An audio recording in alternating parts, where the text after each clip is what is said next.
So we are fortunate this morning to have a guest with us, Dr. Siddiq Popal.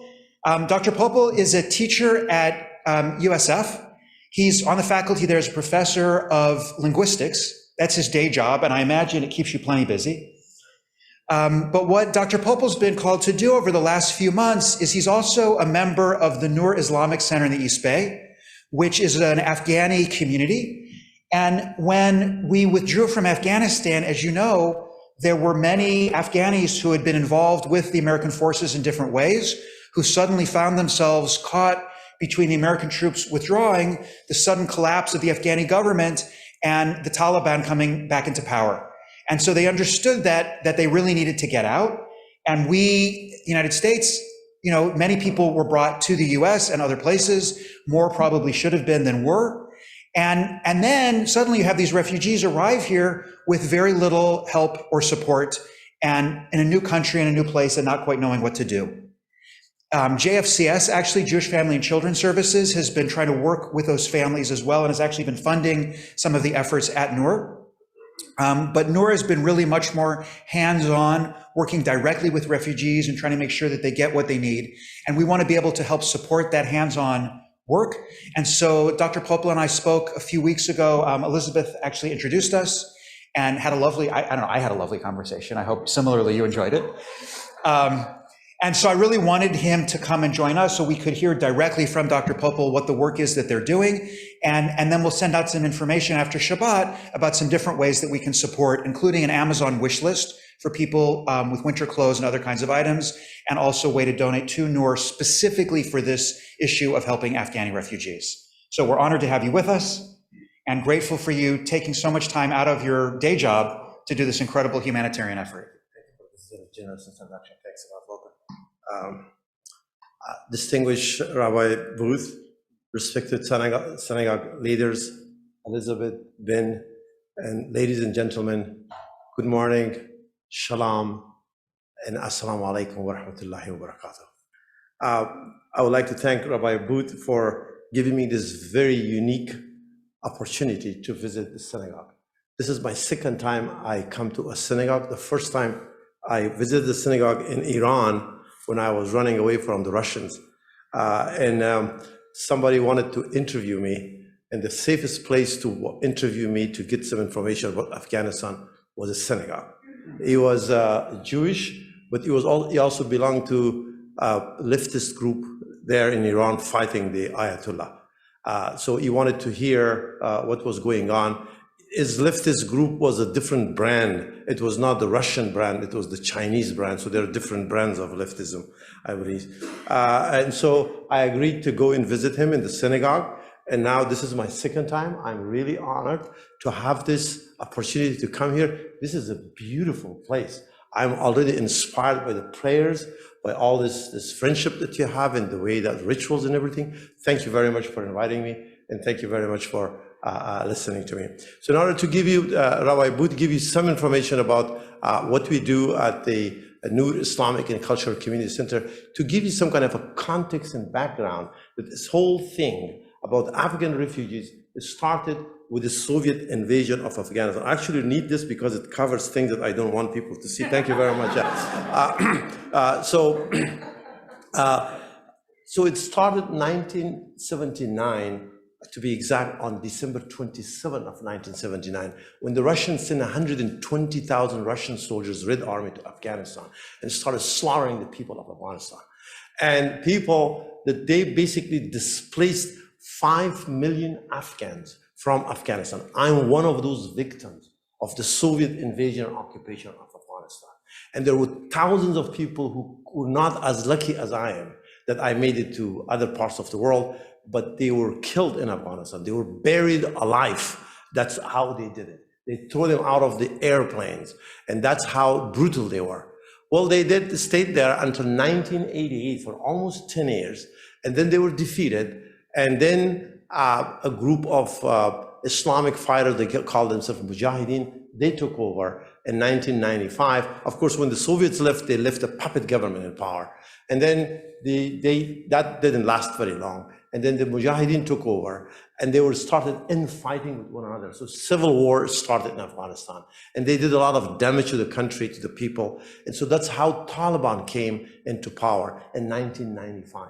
And as soon as they came into power, they imposed a gender apartheid in Afghanistan.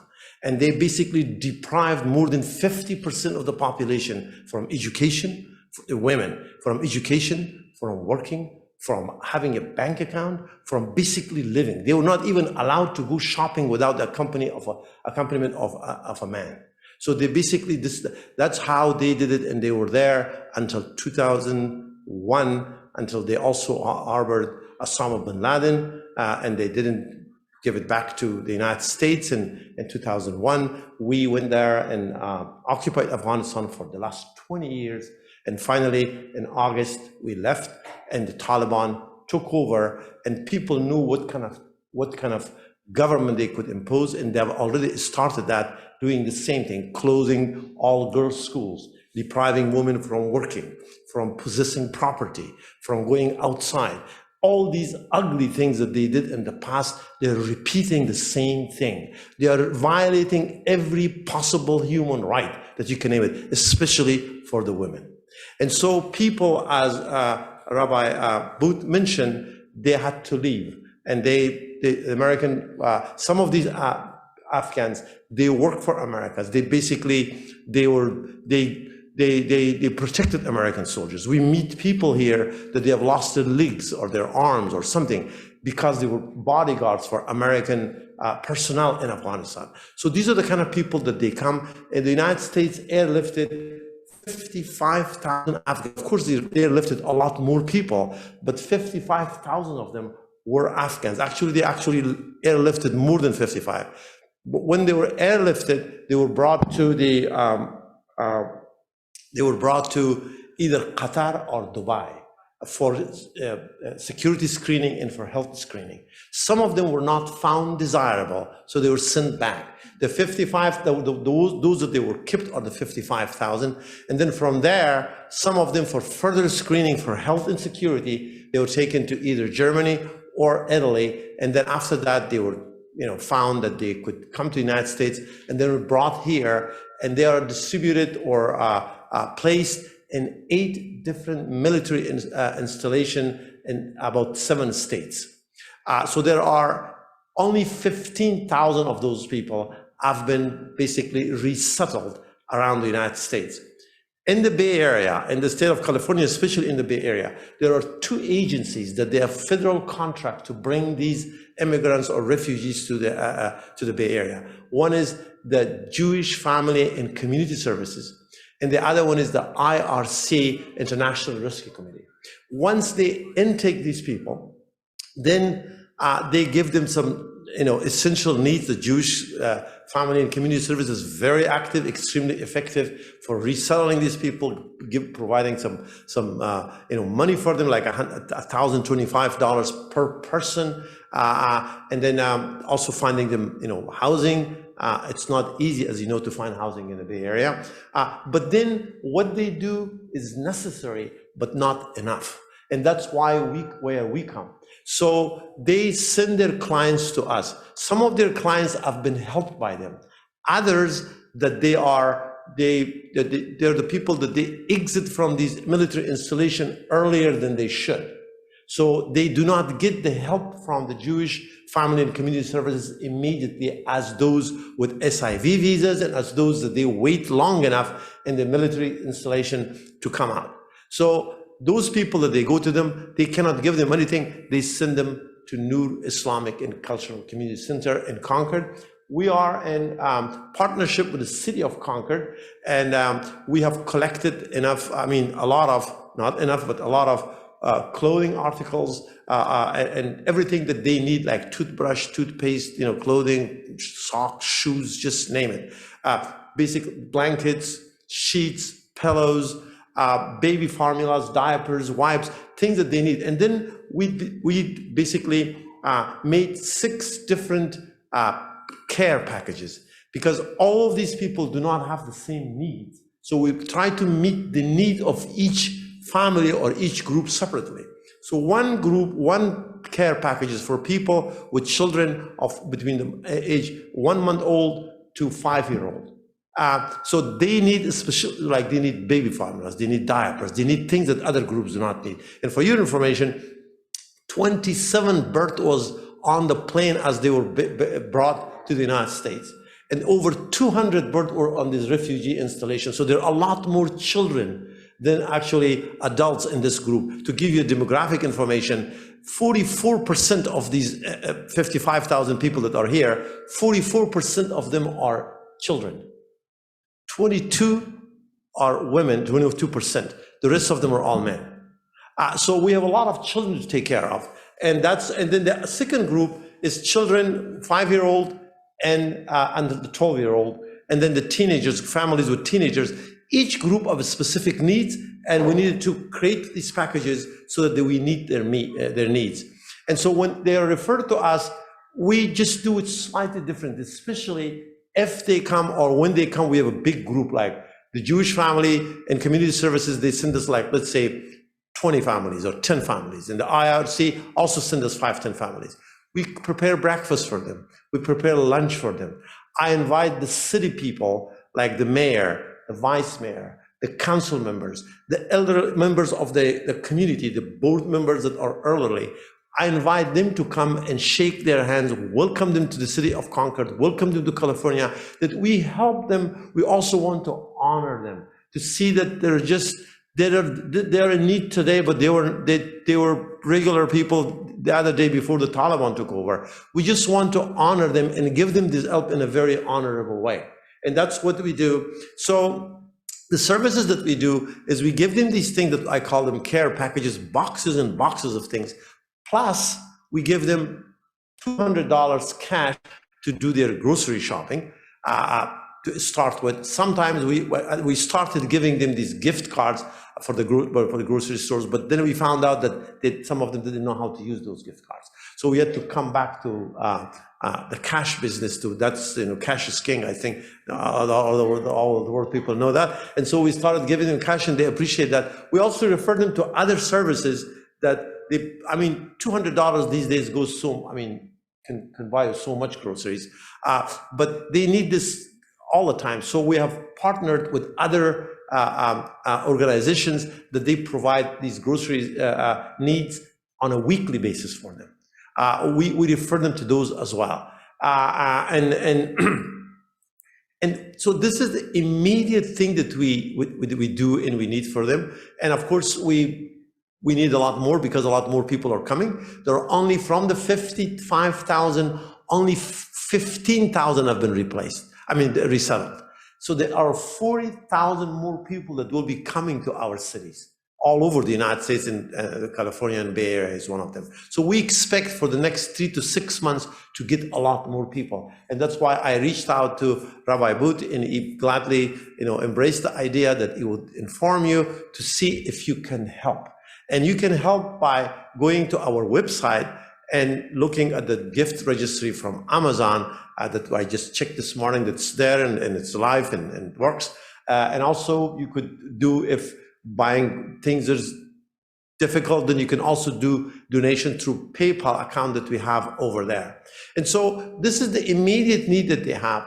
But these kids and these adults that they come, they also need other help. One thing is them giving them what they need. The other thing is that they don't speak the language. Kids are sent to classrooms based on their biological age, not because of their proficiency in English. So when they go to that class, they don't understand what's going on there. It's just like this beautiful Hebrew that you were reciting. It sounded beautiful to me, but I didn't understand a word of what they were saying. And thank you very much for helping me look at the translation. Then I say, okay, this noise means this thing. But if I know that I'm going to be tested on this, I will successfully fail. And so that's why these kids, they need help. They need to learn English. And as you know, everything these days is on online and websites. Schools, classrooms, they have their own websites. Students, to do their homework, they have to go to the website to access it, of the school district. And then to do it, they need to have access to website. They need also computers to be able to download that thing to do it, and they need somebody who can tell them what's going on. Their parents can't because they don't speak English. Those that they speak English, they're like, especially the male member of the family, their English is like what we call it, very conversational English, not the kind of English that you can help somebody do academic work, put a comma here and put a capital letter over there, or to write an essay or things like that. So that's why we plan to do more than providing these essential needs. I believe if we do not educate these kids, this is going to be a problem for us in the future. We want them to be successful here. We want them to be productive citizens of this country. And they can only do that if they are educated. Otherwise, I'm afraid that there are a lot of bad things that they can do. And if they're limited in English and they cannot do things, they may go the wrong way. So that's why I'm here today. And I would like to thank again Rabbi Booth and Elizabeth to make this possible for me, this very unique opportunity to meet you and to come to this beautiful synagogue to ask your assistance to help these homeless, helpless, and voiceless Afghan refugees. I'm here to answer any questions that you may have, and I'll be glad to do that. If I have time, of course, you are. Okay, thank you. Thank you. Yes, please. We know from our own refugee experience in the Jewish community that not all refugees come through official channels. I imagine that besides the 55,000 that we're lucky enough to be able to airlift out, there are people that are going to be getting out on land and eventually finding their way to the U.S. Can your organization help them as well? These people that are not official refugees, can they be helped as well? For this group of Afghans, we have two groups of people. One, that they come with SIV visas, that they have a special immigration visa because they work for the United States government overseas in Afghanistan. And the others that they got parolees, and that means that they get the special immigration visa because of humanitarian needs, and that's the occupation of Afghanistan by this semi-barbaric people. And that's why. So these people they do not get a lot of help from these other resettlement agencies. We help them. But if somebody is totally illegal because of our, that doesn't have the right documents, I have to be careful with my the language I use. But if somebody doesn't have any documents whatsoever, we are bound because of our own affiliation with the federal government, because we are a non-profit organization, 501c, think that there are certain things that we can and there are certain things that we cannot do. So we may not be able to help everyone, but we can help those that they come with the SIV visa or parolee visa here. Or if somebody comes with a different kind of visa, we don't want to know. If they come there and they ask for help, we don't actually ask them, what kind of visa do you have? So we just, what is it that you need? I need pillows, I need blankets. These days, everybody's asking for blankets. Blankets, blankets, blankets. It is just that, we run out of it so easily and so fast that I personally dig into my pocket and send my treasurer to the nearest Costco, and they have good sales over there. Yeah, for $11, he gets very impressive looking blankets. We bring like 30 or 40 of them on just one Sunday, and people come and they don't actually wait to take it home and use it. They just put them around their body as soon as they get it. It means that what? The night before, they didn't have heat, and they really need that blanket. So that's the kind of thing that we need. Yes, thank you. Please.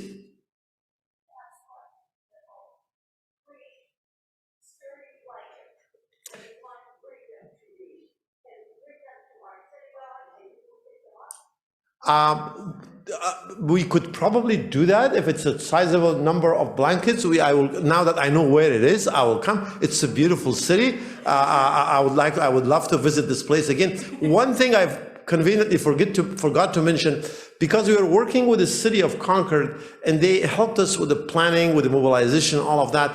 Because of the COVID situation, they do not allow us to use anything used. So the blankets, clothing, everything has to be new, and that's the problem that we had, because not everybody may be able to have new things, and that's why you put these gift registries, because what they get from there is new. Sorry, yeah. Somebody had a question here on this side? Yes, please.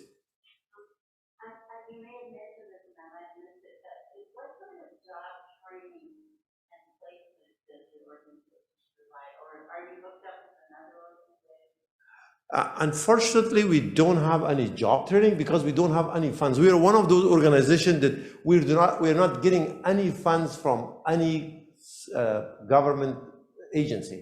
It's just people, ordinary people like you, they give us material, goods, or cash, we give it back to the people. We, to do the job things and the things that I mentioned about training these kids to, help them with homework and things, for that we need funds, we need something. But we don't have those funds, so we don't have any job training.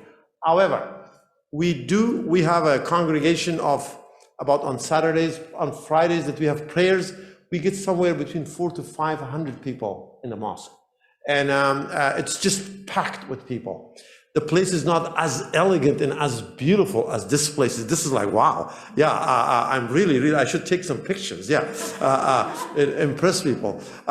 This is really elegant. Yeah. But people come, and then I made an announcement because some people need jobs, because the Jewish Family and Community Services can help them for only 90 days. And it takes 90 days to get their, social security card, their driver's license. That's why the 90 days is given to them. They have to be self-sufficient after that, and they need jobs. So I made an announcement, and there were some business owners that they showed up and said, okay, I need 5 people in my pizza shop. There was a insurance company said, I need 2 people who speaks Farsi and Pashto. And then we made the announcement, contacted the refugees that we had worked with to see that if you want to work or they ask for work, here is the opportunity. We made the connection, but because we don't have this system to follow up and help them with resumes, to teach them how to apply for a job, how much time they can smile when they go for a job interview, we couldn't tell them any of this stuff, or to make eye contact or anything. It's just an emergency situation. Yeah.